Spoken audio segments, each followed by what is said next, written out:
तो देखो आज हम 9th क्लास के संस्कृत पढ़ने वाले हैं। 9th क्लास के संस्कृत पढ़ने वाले हैं और पहला अध्याय का नाम है क्या? ईश स्तुति। पहला अध्याय का नाम क्या है? ईश स्तुति। ईश मतलब होता है देव या ईश्वर। ईश मतलब क्या होता है? देव या ईश्वर। ठीक है। और स्तुति मतलब होता है विनती।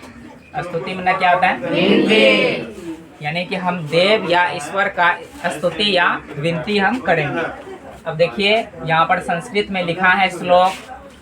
ये आपका पहला श्लोक है, ये दूसरा श्लोक है और ये तीसरा श्लोक है। ठीक है।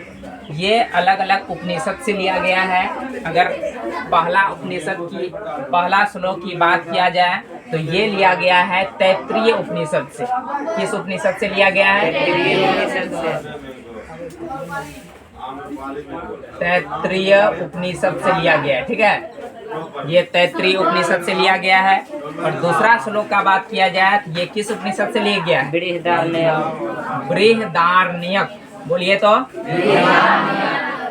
बृहदारण्यक उपनिषद से लिया गया है। और चौथे श्लोक का बात किया जाए तो चौथा श्लोक किससे लिया गया है? श्वेताश्व उपनिषद से लिया गया है। श्वेताश्व उपनिषद से लिया गया है। ठीक है। अब बताइए तीनों जो श्लोक हैं, तीनों श्लोक अलग अलग हैं और अलग अलग उपनिषद से लिया गया है। पहला श्लोक किस उपनिषद से लिया गया है? तैत्तिरीय उपनिषद से। और दूसरा श्लोक किससे लिया गया है? बृहदारण्यक उपनिषद से। और तीसरा श्लोक लिया गया है श्वेताश्व उपनिषद से। ठीक है। अब देखिए हम एक एक करके पढ़ेंगे। इसके बाद एक एक का माने हम समझेंगे, आखिर इसका अर्थ क्या हुआ। ठीक है। अब देखिए हम पढ़ते हैं इसको। पहले आप सुनिएगा ध्यान से। यहाँ लिखा हुआ है यतो वाचो निवर्तन्ते ओ प्राप्य मनसा सह आनंदं ब्रह्मणो विद्वान न विभेति कुतश्चन। अगर इसको आप राग में पढ़िएगा, कैसे पढ़िएगा? यतो वाचो निवर्तन्ते ओ प्राप्य मनसा सह आनंदं ब्रह्मणो विद्वान न विभेति कुतश्चन। ठीक है। अब देखिए, अब मेरे साथ आपको पढ़ना है। पढ़िए तो यतो वाचो निवर्तन्ते अप्राप्य मनसा सह आनंदं ब्रह्मणो विद्वान न विभेति कुतश्चन। अब इसी को राग में पढ़ना है। पढ़िए यतो वाचो निवर्तन्ते ओ प्राप्य मनसा सह आनंदं ब्रह्मणो विद्वान न विभेति कुतश्चन। अब देखिए इसका अर्थ हम समझते हैं। यतो वाचो निवर्तन्ते अप्राप्य मनसा सह, इसका अर्थ यही हुआ अप्राप्य मनसा सह, जब तक हमारे मन का साथ न हो तब तक हमारे मुख से कोई भी बात नहीं निकल सकता है। क्या बताएं हम? जब तक हमारे मन का साथ न हो तब तक हमारे मुख से कोई भी बात नहीं निकल सकता है। उसके बाद है आनंदं ब्रह्मणो विद्वान न विभेति कुतश्चन। कहते हैं ब्राह्मण वही है जो परम पिता परमेश्वर को जानता है और वो आनंद में रहता है। क्या बताएं हम? आनंदं ब्रह्मणो विद्वान, यानी ब्राह्मण वही है जो परम पिता परमेश्वर को जानता है और वही आनंद में रहता है। न विभेति कुतश्चन, इसका अर्थ यही हुआ वो किसी से डरता नहीं है। जो विद्वान होता है, जो परम पिता परमेश्वर को जानता है, वो आनंद में होता है और वो किसी से डरता नहीं है। वो किसी से डरता नहीं है। अब देखिए शुरू से इसका अर्थ समझेंगे। यतो वाचो निवर्तन्ते अप्राप्य मनसा सह, यानी कि हमारे मुख से तब तक कोई भी बात नहीं निकल सकती जब तक हमारे मन का साथ ना हो। आनंदं ब्रह्मणो विद्वान न विभेति कुतश्चन। इसका अर्थ यही हुआ, आनंद में वही है जो परम पिता परमेश्वर को जानता है, वही विद्वान है और वो किसी से भी नहीं डरता है, वो किसी से भी नहीं डरता है। तो बताइए पहला श्लोक आप समझ गए? पहला श्लोक किस उपनिषद से लिया गया है? तैत्तिरीय उपनिषद से लिया गया है। पहला श्लोक किस उपनिषद से है? तैत्तिरीय उपनिषद से।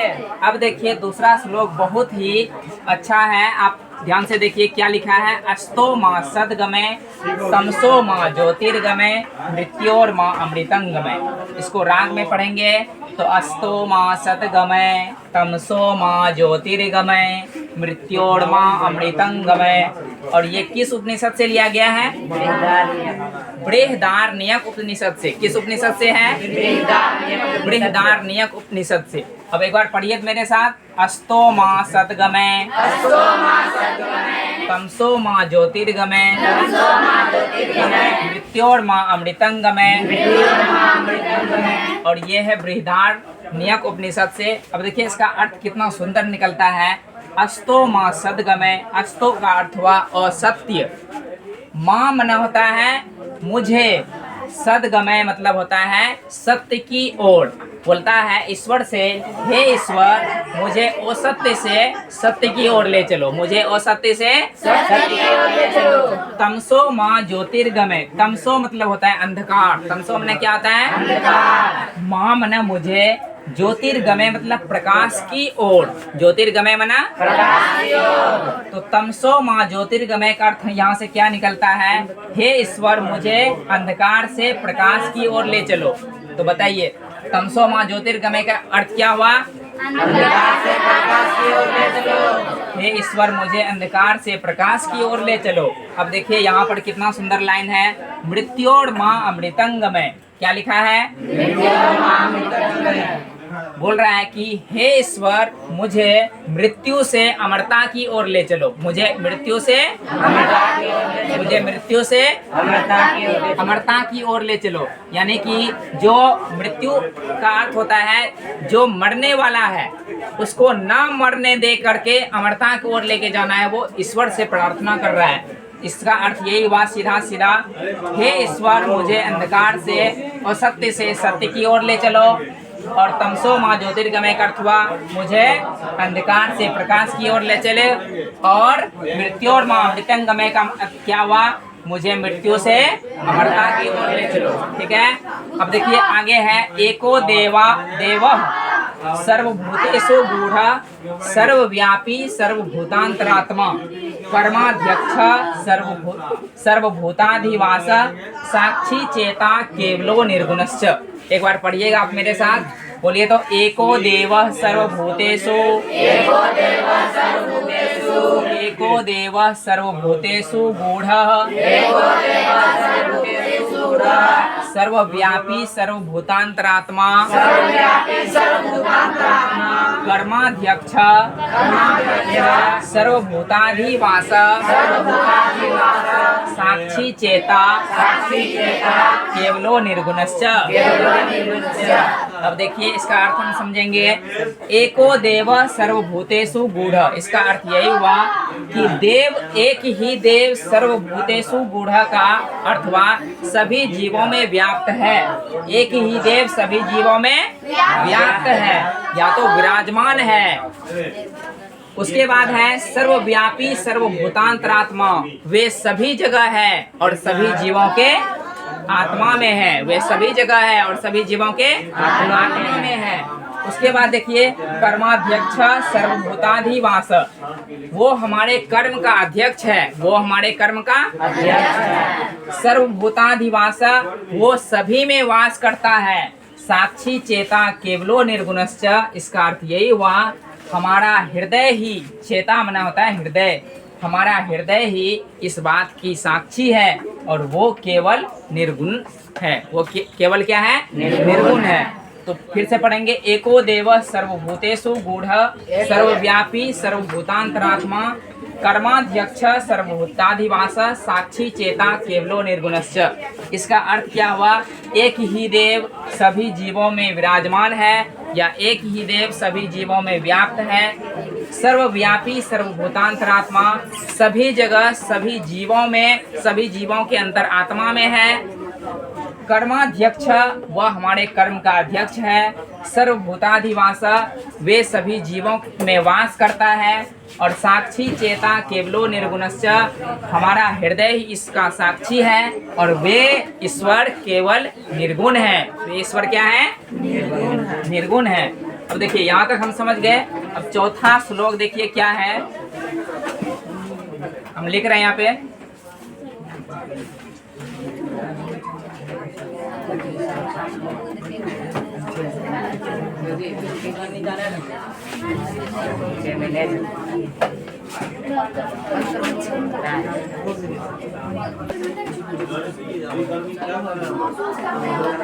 हाँ, अब देखिए, अब चौथा श्लोक और पांचवा श्लोक आपका है। चौथा में देखिए क्या लिखा है, तोमादि देव पुरुषः पुराणः तोमस्य विश्वस्य परं निधानम। उसके बाद है वेत्तासि वेदं चो परं चोधाम त्वया ततं विश्वमनंत रूपं। अब अगर ये पूछेगा कि ये किस उपनिषद से लिया गया है, तो ये गीता उपनिषद से। चौथा श्लोक किस उपनिषद से है? गीता उपनिषद से। अब एक बार पढ़िए तो मेरे साथ, बोलिए। त्वमादि देवः पुरुषः पुराणः त्वमस्य विश्वस्य परं निधानम वेत्तासि वेदं च परं चौधाम त्वया ततं विश्वमनंत रूपं। त्वमादि देवः पुरुषः पुराणः त्वमस्य विश्वस्य परं निधानम वेत्तासि वेदं च परं चोधाम त्वया ततं विश्वमनंत रूपं। अब देखिए इसका अर्थ हम समझते हैं। क्या है इसका अर्थ? त्वमादि देव पुरुषः पुराना का अर्थ हुआ तुम ही देव हो, पुरुष हो, पुराण हो। क्या बोले? तुम ही देव हो और पुरुष हो, पुराण हो। तुम ही देव हो और पुरुष हो, पुराण हो। त्वमस्य विश्वस्य परं निधानम, तुम ही इस विश्व का श्रेष्ठ खजाना हो। तुम ही इस विश्व का श्रेष्ठ खजाना हो। तुम ही इस विश्व का श्रेष्ठ खजाना हो। अब देखिए अगला है वेत्तासि वेदं चो परं चोधाम। इसका मतलब हुआ तुम ही वेदों का वेद हो। तुम ही क्या हो? वेदों का वेद हो। चो मतलब होता है और। चो का अर्थ क्या होता है? और। आप ध्यान रखिएगा, संस्कृत में कहीं पर च लिखा है तो इसका मतलब होता है और। ठीक है, वेत्तासि वेदं चो परं चोधाम, इसका अर्थ यही हुआ तुम ही वेदों का वेद हो और श्रेष्ठ धाम हो। तुम ही वेदों का वेद हो और क्या हो? श्रेष्ठ धाम हो। त्वया ततं विश्वमनंत रूपं, और तुम ही इस विश्व में अनंत रूप में हो।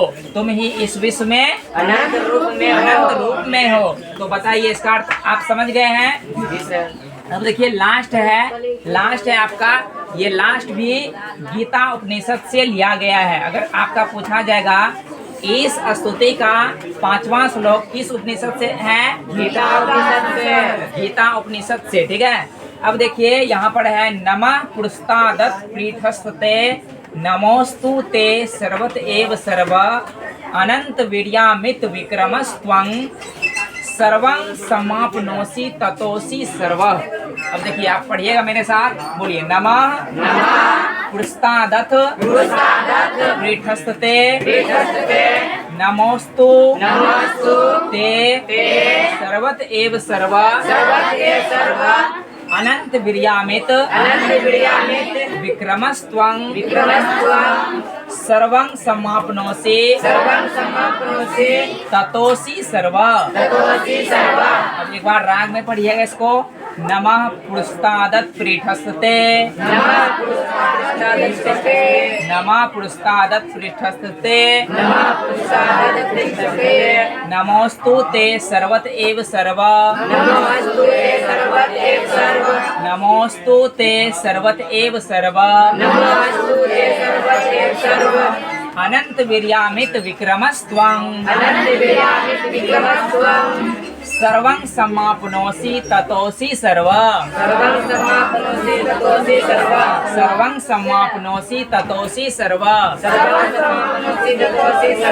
अब देखिए इसका अर्थ समझते हैं। कह रहा है नमस्कार करता हूँ मैं परम पिता परमेश्वर को, मैं नमस्कार करता हूँ उस परम पिता परमेश्वर को, उसको मैं आगे से नमस्कार करता हूँ और पीछे से नमस्कार करता हूँ, इसके साथ ही सभी ओर से नमस्कार करता हूँ।